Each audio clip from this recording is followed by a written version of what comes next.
Hello दोस्तों, general studies में आप सभी का स्वागत है। तो दोस्तों, इस क्लास में हम पिछले 2-3 दिनों से हमारे करंट अफेयर्स की क्लास आ ही नहीं थी। तो आज हम चर्चा करेंगे 10 से 12 फरवरी का, और अगली क्लास में ठीक है 13 से 15 फरवरी जो कल क्लास आएगी उसमें हम 3 दिनों का करंट अफेयर्स कल देखेंगे। ठीक है, तो आज के महत्वपूर्ण प्रश्नों में देखो, सबसे पहला है, राज्य के किस जिले में पर्वतीय संग्रहालय की स्थापना की जानी है। ठीक है, पर्वतीय संग्रहालय ये बनाया जाना है पौड़ी जनपद में। ठीक है, पौड़ी जिले में,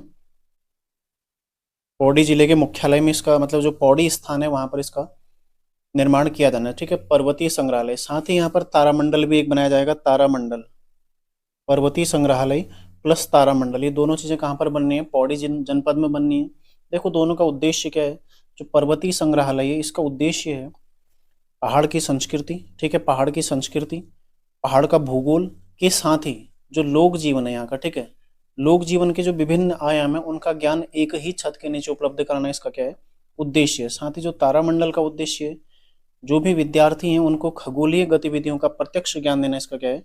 उद्देश्य। तो ध्यान रखिएगा, तारामंडल और पर्वतीय संग्रहालय की स्थापना कहाँ पर की जानी है? पौड़ी में। ठीक है, अगला है, राज्य का पहला होमगार्ड पर्वतारोहण संस्थान किस जिले में शुरू किया गया है? तो राज्य का पहला होमगार्ड पर्वतारोहण संस्थान ये किया गया उत्तरकाशी में। ठीक है, उत्तरकाशी में शुरू किया गया, और किसकी तर्ज पर किया गया? निम की। ठीक है, नेहरू पर्वतारोहण संस्थान जो निम है इसकी तर्ज पर इसको शुरू किया गया है। ठीक है, इसकी तर्ज पर नेहरू पर्वतारोहण संस्थान 1965 में शुरू हुआ था।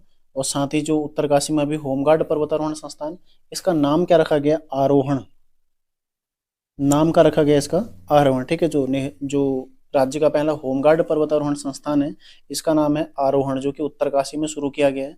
और 12 फरवरी से इसका संचालन शुरू हो गया। ठीक है, 12 फरवरी से इसका संचालन शुरू हो गया। ध्यान ध्यान रखिएगा, तो यहाँ पर जो भी होमगार्ड के जवान हैं उनको पर्वतारोहण का प्रशिक्षण दिया जाएगा। ठीक है, होमगार्ड के जवानों को यहाँ पर पर्वतारोहण का प्रशिक्षण दिया जाना है। 12 फरवरी को इसका शुभारंभ हो चुका है। ठीक है, आरोहण नाम है इसका, ध्यान रखिएगा। तो राज्य का पहला होमगार्ड पर्वतारोहण संस्थान उत्तरकाशी में स्थापित किया गया है।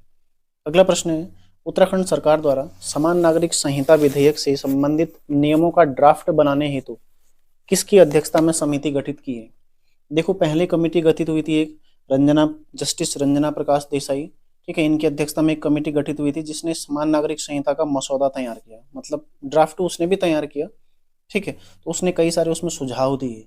अब उन सुझावों में किस चीज को रखना है, किस चीज को कानून में लाना है और किस चीज को हटाना है, ठीक है, मतलब अंतिम ड्राफ्ट के लिए, अंतिम प्रारूप के लिए समान नागरिक संहिता, क्योंकि आप सभी जानते हैं 7 फरवरी को ये बिल पारित हो चुका है। ठीक है, अभी राज्यपाल के पास इसे भेज दिया गया साइन के लिए, तो ये बिल पारित हो चुका है, साइन इसमें हो जाएगा। ठीक है, तो ड्राफ्ट जो अंतिम इसका प्रारूप होगा, मतलब कानून में क्या क्या चीजें शामिल होंगी और क्या क्या चीजें उसमें जो समिति की सिफारिश है उसमें से क्या क्या चीजें रखनी है और क्या क्या हटानी है, उस संबंध में जो अंतिम प्रारूप समिति गठित की गई है, ड्राफ्टिंग कमेटी गठित की गई है, 9 सदस्यीय है। ठीक है, 9 सदस्य हैं इसमें। तो आपको 9 सदस्य ध्यान में रखने, इसके अध्यक्ष आप लोगों के लिए महत्वपूर्ण है। कौन है? शत्रुघ्न सिंह। ठीक है, शत्रुघ्न सिंह जो कि उस कमेटी में भी थे। ठीक है, शत्रुघ्न सिंह पूर्व मुख्य सचिव हैं।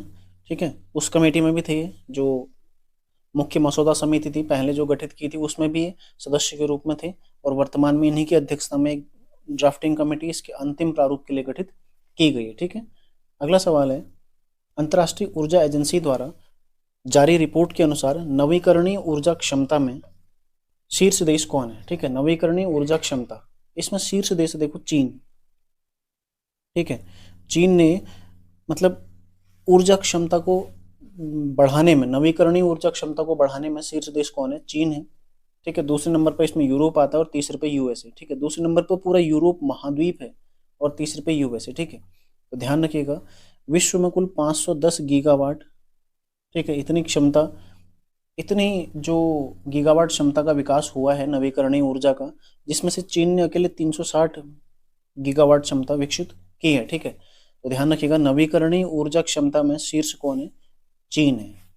अगला प्रश्न है, 7वां हिंद महासागर सम्मेलन किस देश में आयोजित किया गया? तो हिंद महासागर सम्मेलन हाल ही में आयोजित हुआ था, 7वां।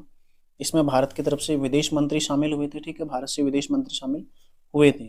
आयोजन कब हुआ था? 9 से 10 फरवरी, 9 से 10 फरवरी इसका आयोजन हुआ था। और आयोजन स्थल कहाँ था? पर्थ। ठीक है, पर्थ कहाँ है? ऑस्ट्रेलिया में।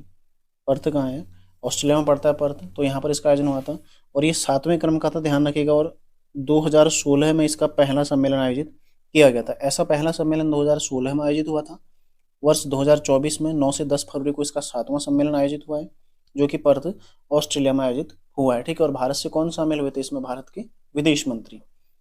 अगला देखो, चौथे खेलो इंडिया यूनिवर्सिटी गेम्स किस राज्य में आयोजित किए जाएंगे? खेलो इंडिया यूनिवर्सिटी गेम्स कौन से क्रम के हैं? सबसे पहले तो चौथे क्रम के हैं, ठीक है, चौथे क्रम के हैं। तो सबसे पहले देखते हैं पहले क्रम के कहाँ हुए थे, कब हुए थे। पहले क्रम के हुए थे 2020 में, ठीक है। 2020 में कहाँ? ओडिशा में हुए थे, ठीक है, ओडिशा में हुए थे। सेकंड हुए थे 2021 कर्नाटक, ठीक है, कर्नाटक में हुए थे। कभी कभी मिलाने के लिए आ जाता है इस तरह से, ठीक है। तीसरे हुए थे यूपी में 2022 में, हालांकि 2023 में संपन्न हुए थे, लेकिन 2022 के लिए। अब जो चौथे हैं 2023 के लिए हैं, ठीक है, 2023 के लिए हैं, लेकिन हैं हो 2024 में रहे हैं, लेकिन होने किस वर्ष के लिए हैं? 2023 के होने हैं, 2024 में हो रहे हैं। और कहाँ पर हो रहे हैं? गुवाहाटी। कहाँ पर हो रहे हैं? गुवाहाटी, ठीक है। कहाँ पर हो रहे हैं? गुवाहाटी में ही हो रहे हैं, असम में ही पड़ता है। और इसका हाल ही में शुभंकर जारी किया गया, ठीक है, इसका हाल ही में शुभंकर जारी किया गया, जिसका नाम क्या है? अष्टलक्ष्मी। अष्टलक्ष्मी, ठीक है, एक प्रकार की तितली है ये, असम में पाई जाने वाली अष्टलक्ष्मी। तो ध्यान रखिएगा 2023 के लिए चौथे खेलो इंडिया यूनिवर्सिटी गेम्स का मेजबान कौन है? गुवाहाटी, असम राज्य है, ठीक है। अगला प्रश्न है, हाल ही में पीवी नरसिम्हा राव को भारत रत्न देने की घोषणा की गई है, यह भारत के कौन से प्रधानमंत्री रहे? तो हाल ही में देखो, दो लोगों को भारत रत्न प्रदान किया जा चुका है, जिसमें कर्पूरी ठाकुर, कर्पूरी ठाकुर, ठीक है, और दूसरे कौन थे? लाल कृष्ण आडवाणी, लाल कृष्ण आडवाणी। इन दोनों को प्रदान किया जा चुका है, ठीक है, इनको 2024 के लिए प्रदान किया जा चुका है। लेकिन उसके अलावा 3 अन्य नामों की भी घोषणा की गई है।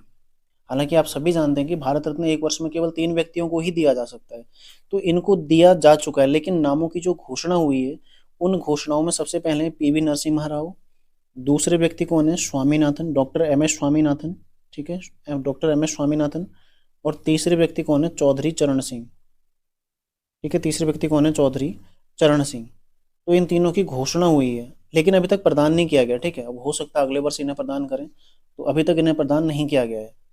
तो केवल अभी 2 को इस वर्ष दिया गया है, ठीक है, 2 को इस वर्ष दिया गया, ध्यान रखिएगा। अटल जो कर्पूरी ठाकुर हैं और लाल कृष्ण आडवाणी, उन्हें दिया गया है, लेकिन इनके नाम की भी घोषणा की गई है। केवल घोषणा हुई है, इन्हें भी प्रदान नहीं किया गया, ध्यान रखिएगा, केवल घोषणा हुई है, ठीक है।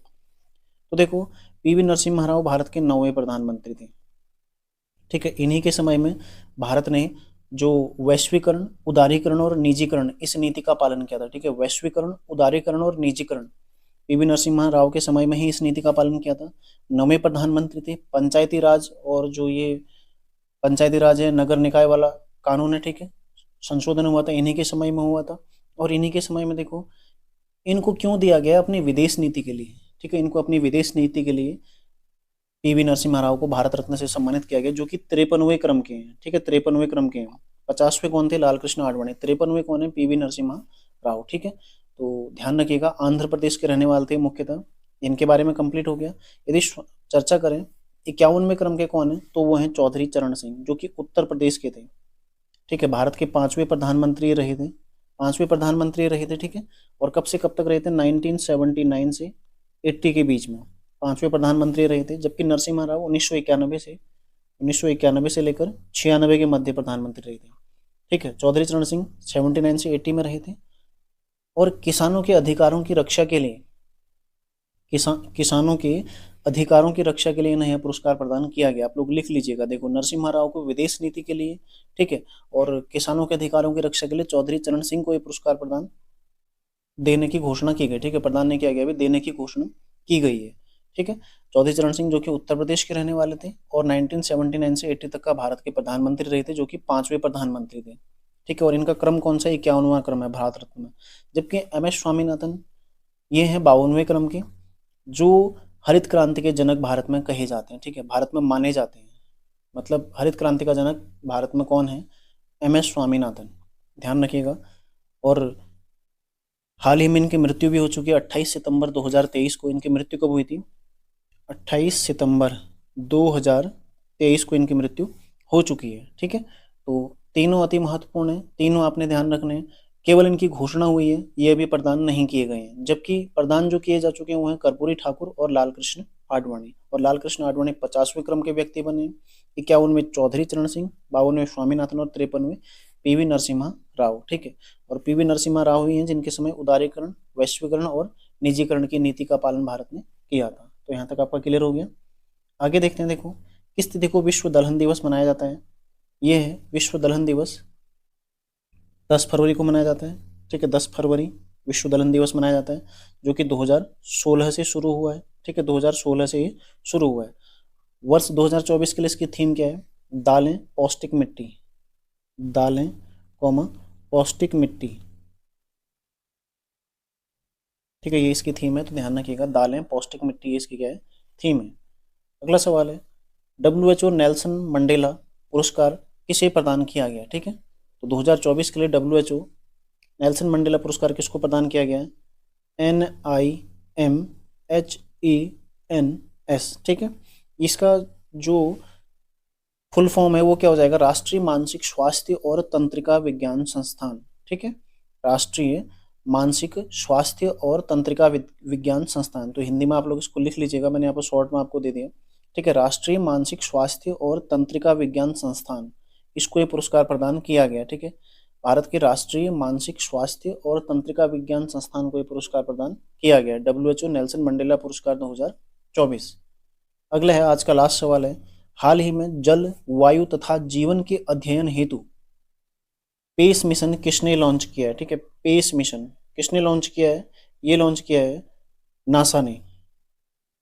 ठीक है, नासा द्वारा लॉन्च किया गया, जो कि USA की अंतरिक्ष एजेंसी है। ठीक है, किस रॉकेट से किया? फाल्कन 9, फाल्कन 9 इस रॉकेट से इसको लॉन्च किया गया, फाल्कन 9। ठीक है, इस रॉकेट से इसको लॉन्च किया गया पेस मिशन, जो कि नासा ने लॉन्च किया है। इसका उद्देश्य क्या है? देखो, जल, वायु तथा जीवन के अध्ययन के लिए, मतलब वायुमंडल और महासागर के अध्ययन हेतु इसको लॉन्च किया गया। ठीक है, तो आज के करंट अफेयर्स में इतना ही, मिलते हैं नेक्स्ट क्लास में। तैयारी आप लोग करते रहिए। धन्यवाद।